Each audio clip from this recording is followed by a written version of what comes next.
Welcome to Bloodbath and Beyond. Today we're checking out the bio-horror from Black Fawn Films. It's Bite. Directed by Chad Archibald, written by Jamie LaForest, starring Elma Begovic, Annette Wozniak, and Jordan Gray, Bite is about a bride-to-be who returns from Costa Rica with a harmless bite and cold feet. Slowly, she transforms into a dangerous insect-like creature. What do we like about this movie, guys? Knowing that it is an independent horror film with a really small cast, it was actually really well done. The lighting looked fantastic. I thought the cinematography was top-notch. The set design, I thought the sets were just unreal. They utilized every space they had, shooting it inside that apartment and just creating two separate worlds. We have like the lifestyle that the main character lives to the transformation and seeing the apartment transform with her. That was really well done. It was an excellent touch and it played on the full effect of the story. There was a beautiful tonal shift in this movie. It progressed naturally, and the apartment changed with it. The hive grew. Her physical transformation, her actions, everything about her was beautifully done. I really commend the film for doing it.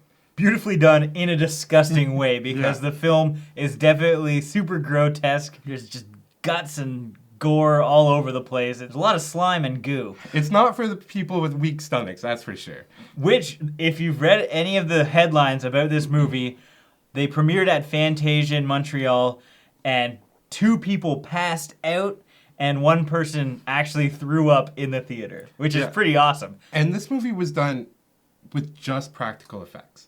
Like, we sat there and we're like, how did they make these little egg things? Just hit up like Chinatown. It was like, okay, we either need a lot of roe or a lot of tapioca. Probably about like 5 billion balls. Yeah. Well, I'm hoping it wasn't roe, because that would be disgusting. Just like the smell of fish for the next 5 days on set. Yeah, with the practical effects and just the costume and makeup design, the way that she transformed, it was really a nice homage to The Fly, especially with like the dream sequence that they had. I really felt that the story nailed what they were going for. Each character played their part perfectly, and they delivered what they were supposed to. We knew who to root for, we know what was going on, we had that development that we knew which characters we wanted to succeed and how it was going to come about. What didn't we like about this film, guys? When the girls were all having like a great time and they're supposed to be partying and this is supposed to be the most realistic scenes in the movie, I didn't feel that the characters delivered their lines very well. Halfway through the movie, everything started to become a little bit more realistic, but I felt that the acting towards the beginning of the film was just very weak. It didn't sell me right away. Something that gets on my nerves a little is when you have a character that clearly is having some sort of medical issue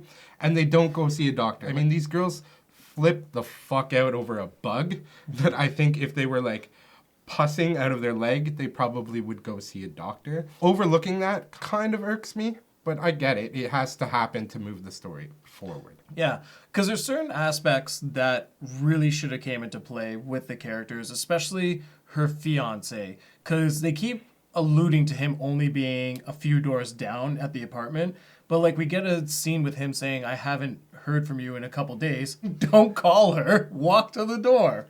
Yeah, this is one of those plot holes, just like the doctor's scene, that could have been patched up. It's time for our final thoughts and ratings. I was really surprised with Bite. The story was good, the cinematography was great, and the set design was amazing. And that transformation, both the set and the person, was just perfectly executed. I really enjoyed it, and I think a lot of people are really gonna like this if they can get past the first 20 minutes of the film.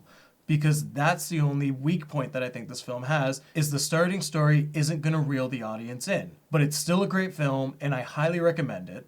So that being said, I'm gonna give this film 4 fish out of waters out of 5. I enjoyed this movie. It was a solid 90 minutes. I think anything longer would have just done a disservice to it. It built up the mood, the transformation, it did it all well. There are issues with it. You can nitpick at this, but that's true of any movie. Overall, I just enjoyed watching this movie. It was one of the best indie films when it comes to production value to just overall quality.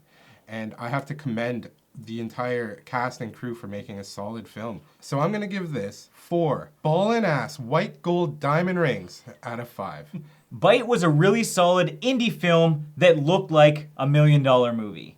This had great lighting, excellent cinematography, and the story was pretty unique. You don't often see these kind of body bio horrors these days, and it was really nice to see a change. Kudos to original films. Like the guys had mentioned, there is a little bit of a hurdle towards the beginning of the movie, but once you get over that, it's pretty great because the transformation begins and it just looks awesome throughout the rest of the film. I did have my qualms with some of the dialogue and a few of the characters because I didn't really care too much about them. But all in all, it was still a really solid film and I think you guys should check it out. So I'm going to give this 4 sad dogs out of 5. As always, thank you for watching. Like this video and comment below with your favorite body or bio horror movie that's not The Fly. And make sure you subscribe to the channel if you haven't already to stay updated with our reactions, reviews, and games of What Would You Do.